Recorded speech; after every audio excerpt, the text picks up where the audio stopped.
Would you like to be more connected and informed about your community? If so, it's time to find out who's doing what around town with Moot Point.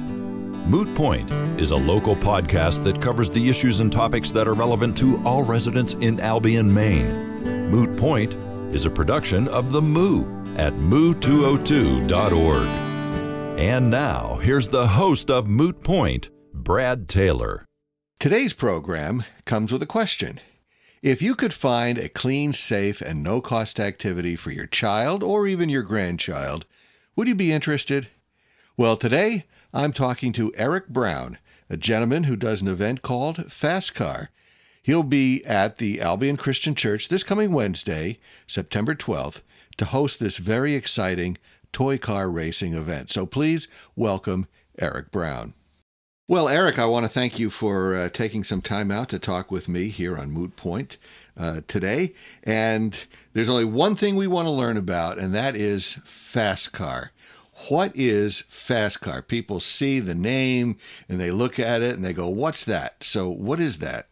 Well, Fascar, obviously it kind of rhymes with something that sounds like NASCAR, is NASCAR. But this is a 32-foot long track. 6 lanes wide. Mine's a wooden track, and I bring it right to the church. We race Hot Wheels and Matchboxes as long as they've not been modified. We bring it right to the church, and we have 2 hours, 3 hours of racing in 4 different classes. It is just a awesome time to race Hot Wheels and Matchboxes. Kids love it. It records the time within 3/1000ths of a second. We broadcast the kids' names right on the wall so they can see what their times are, and just a great event. It's a fun time. Okay, so you've said one thing that I think is particularly curious, which is the fact that they can't modify. So that has me wondering, has anybody ever actually tried to modify a Hot Wheels or a Matchbox car before? Yes, unfortunately, we did not get the message out properly that these Hot Wheels Matchboxes could not be modified. When I say modify, there's lots of different methods that even in the old, I forget what they are, maybe soapbox or the derby cars that they used to make out of a block of wood. They take it. Pinewood Derby? Pinewood Derby, there, I'm sorry. The Pinewood Derby, they put white lithium grease, on the wheels, and that's okay, and they put weights in the bottom of the block, and they're allowed to have so much weight added after, the block. But with Hot Wheels and Matchboxes, we want them, as fresh as can be, no WD-40. And in answer to your question, there have been times when my placers that put the cars at the starting position will put that car down and all of a sudden notice this slick of oil running down the track. One time we had a little box truck racer, and it went down. The average time can be 4.5 seconds, 5 to 5 seconds. Well, this sucker just raced down the track. I think it did it in like 2.9. And when it hit the bottom of the track where my little catch basin is, it made that loose. It knocked it loose, and I picked up this little truck, and it had little doors that open in the back, and they had shoved about I don't know, it seemed like 4 ounces of lead fishing weights inside that.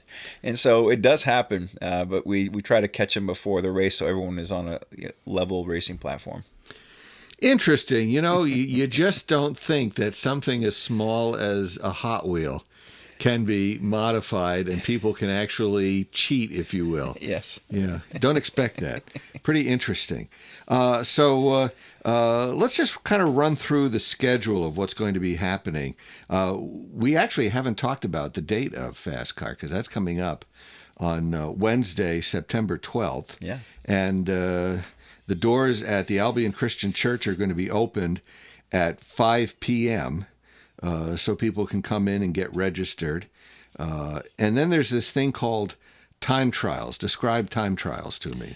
Time trials gives the kids and actually adults, because remember, we have adults that race as well in the classes, so it goes from infant, we will race in an open class, all the way up to 99 years old if you want to race. But we give the time trials as an opportunity for everyone that has brought Hot Wheels or Matchboxes to see which of their cars is the fastest. So they can bring up to 6 cars for the time trials, and that's about a half-hour process. We let them come right up, and we will send them down so they can be told which and observe which car out of the 6 is the fastest, and that's the one that they want to race with. Okay. So kids usually show up with a car that they just think is so cool it's got to be fast. But with the time trials, they can actually find out which one of their cars is truly the fastest. That's right. So that they can be the most competitive in these races. Well, they have the time trials starting at 5 o'clock. At 5:30, the actual racing begins. And I know in years past, I've usually, gone with a racing name. Faster Pastor is usually mine because of the rhyme. Do you encourage people, if they can come up with actually a good name, or just go with their regular names? I usually encourage them to go with their regular names because the computer program doesn't want a lengthy, 4-part name. I have to be careful about that. But normally, if I know either the pastor of the church, or if I know a couple of the racers that are adults or that are working in the event, I'll give them a nickname, and that's what they'll have on their name badge as well. So there's no confusion. But generally, we like to have the kids with their name, first and last name on the badge, matching the info on the car, because that's also branded to them, as well as what's on the computer screen. Okay, so if there is going to be a racing name, it has to be as simple as a real name. Yes. Something that you can actually type into your system and make work. And that's usually where that falls apart, because people start getting clever, and then they need names that are as long as a sentence. Right. Yeah. Okay, so racing begins at 5:30, and you don't actually have people competing within the same class racing at one time, do you? You actually kind of mix up the racers in classes. There are several rounds of racing. In the first round, you may have people racing in their own division against other people. So we have 4 classes. The one class is the 100 series. The second class is the second series, and so on, all the way to the open class. So when we first race, it's right in order: 100, 101, 102, 103. And that records all the time, because they're not really racing against the car to their left as much as they are trying to record a faster time. Okay. So so therefore you can mix up. You can have a young child, a high school child, and an adult all competing against each other on a particular race. But in the end, because you're really just recording their time, then when other people of their same class race in different races, it's all going against who's fastest in that particular class. Yes, and then the only time that there could be a head-to-head with an adult or a child is the Grand Champion race, which we take first place finisher in every division, and we race them together. So there's 4 cars in the final race to see who is the fastest of the day. Okay. And then for this event, there's going to be a pit stop, and we'll just pre-sell the pit stop before we take our own pit stop, which we're about to do. So the pit stop is supper, and supper is scheduled for 6:15, and it's going to be pizza and probably some salad and dessert. I don't know everything that's going to be on the menu. I know that pizza is going to be on the menu. That's the one thing I know. Pizza's always good. Because pizza is always good. And so parents need to realize that this event is free, which means that not only is the racing free, but also the dinner, which is supplied at the church, is free. So the whole event is completely free. You don't have to bring any money. So with that said, we're going to take our own pit stop, and then we'll be back in just a minute. Do you moo? Currently, the only way to listen to Albion's local radio station, The Moo, is by using the TuneIn radio app. The TuneIn radio app can be downloaded for free from either the App Store or the Play Store on your phone or tablet. Once you have the app, search for The Moo. After it appears, click on the heart emblem to make The Moo one of your favorites. Then, each time you open the app, it will automatically start playing The Moo. Here's one other tip. If the station keeps cutting out, go into the TuneIn Radio app settings and make the buffering time longer. By doing that, you'll have a smoother, more enjoyable experience. Remember, the Moo is the only radio station that talks exclusively about life in Albion. So if you'd like to feel more connected to our community, listen to the Moo using the TuneIn Radio app. All right, so we are back from our pizza pit stop. Yeah, that was good.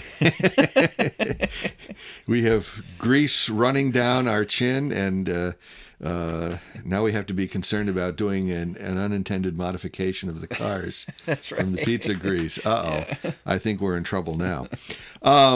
So we get finished with supper, and I just want you maybe to share a couple stories of how the kids have reacted at various different Fascar events that you've done.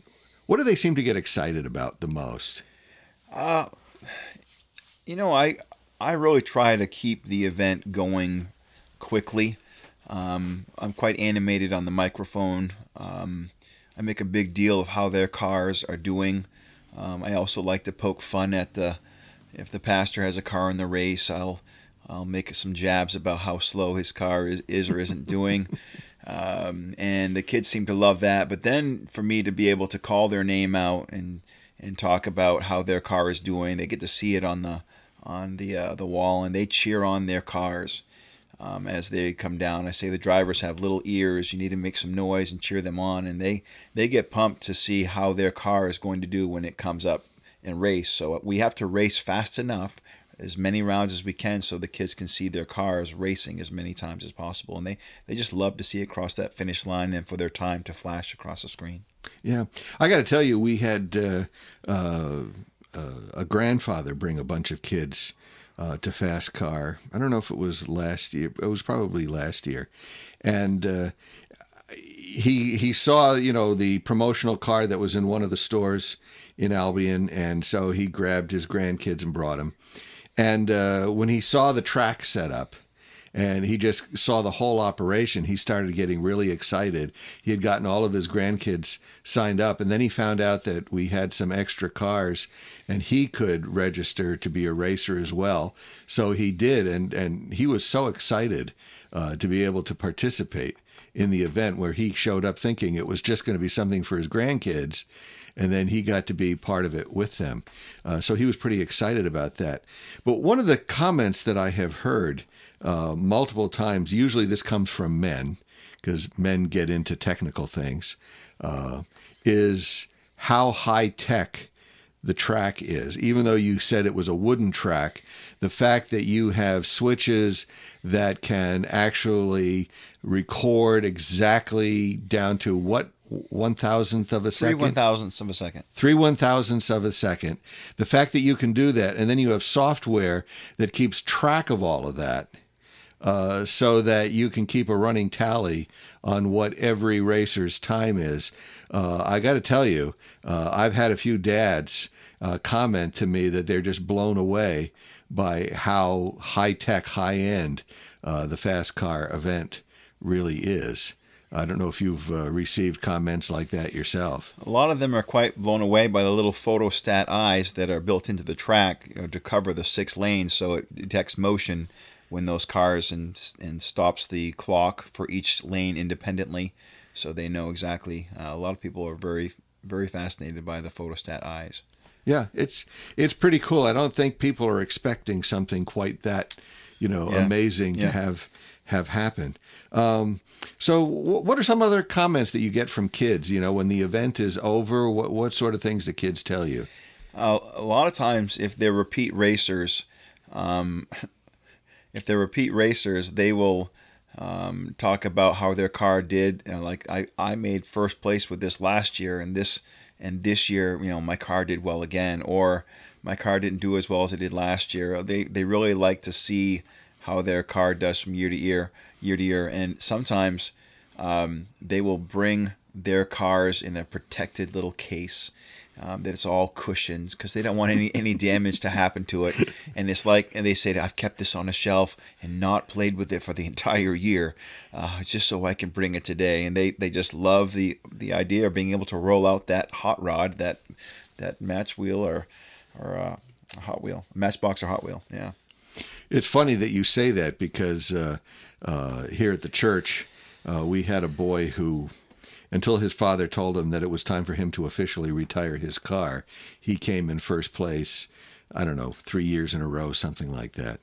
And so I was questioning his father and his older brother, whether he kept his car, just as you described, protected. And his brother just looked at me with this look like, no, he doesn't bother with that. He just plays with it and throws it around and has fun. He doesn't worry about that. And then he brings it down here to the race and wins again. So it's kind of funny the way that goes. After we have our pit stop and we get back, give me a little description about what the rest of the race is going to look like. After our pit stop with awesome pizza, people make their way back into the room, and I always usually have a couple stories to tell the kids before we get back to racing. I like to see how they're feeling about how their cars are doing, and I take a few minutes. Maybe we'll have a story or two, and then we get right back to racing. But we have our finals, and the finals we've taken the top 6 in each division. And they're going to race to see who finishes first, second, and third. Because first, second, and third are, as we say, in the money. No, there's no cash prizes, but there are trophies involved and ribbons, depending on what the church has set up. But we race the top 6 in each division to get a first, second, and third. And then we have the first, second, and third logged in, and we take, like I mentioned earlier, we take the first place finishers in each of those divisions, and they have one last final race to see who the grand champion is going to be. So after the pit stop and the story time, we basically have the finals, and it's 5 more races typically. And that last race is the big race to see which car was indeed the fastest throughout the day. Yeah. And since I don't know what year we started doing this here at the Albion Church. To think of that. Yeah, somewhere around 11 or 12, I think, was, or could have even been the year 10 for all I know. Yeah. It's been a while, but we've been giving out the trophies every single year. So there are 4 first place trophies for each division. And what were the divisions again? Yes, exactly. There's a first place trophy for each division, totaling 4 because there's 4 different divisions. So, were the divisions, did you ask me? Yeah, what were the divisions again? There's Challengers, which is 1st and 2nd grade, and then there's Conquerors, which is 3rd and 4th grade, and then there's Champions, which is 5th and 6th grade, and then there's the Open class. And sometimes in the Open class, teens and adults will race in that. A lot of times, if there's pre-K and kindergarten kids, they may go right in the 1st and 2nd class, 1st and 2nd grade class as well.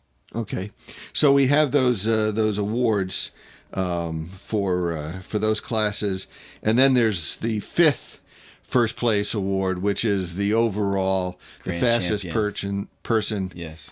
For all of those classes, and we give that away.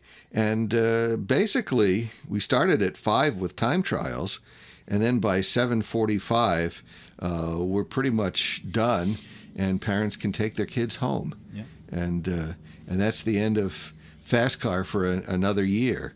Yeah. So don't forget the photo op. I mean, as those kids get their prizes and the trophies and maybe a ribbon, there's a nice backdrop there, and a lot of times parents like to bring a camera and get a picture of their child or even their spouse collecting a trophy in front of the flags, and it's a great photo op too.